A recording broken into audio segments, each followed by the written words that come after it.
7 মাস ধরে ইডেন কলেজের এক ছাত্রীকে তার নিজ বাসায় আটকে রেখে ধর্ষণের অভিযোগে গ্রেফতার হয়েছে কণ্ঠশিল্পী মাইনুল আহসান নোবেল।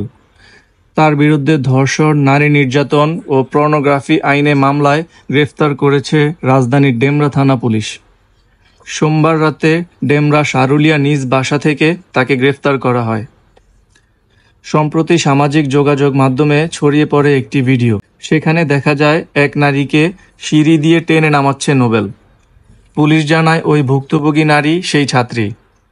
ভিডিওটা দেখে তার পরিবার টাঙ্গাইল থেকে ঢাকা এসে সবকিছু জানার পর জাতীয় জরুরি সেবা নম্বরে ফোন করেন এবং পুলিশের তৎপরতায় ওই ছাত্রীকে উদ্ধার করা হয়। তদন্ত করে জানা যায় গত বছরের নভেম্বর মাসে গুলশানে দেখা করার কথা বলে ইডেন কলেজের ছাত্রীকে ডেকে নেন নোবেল।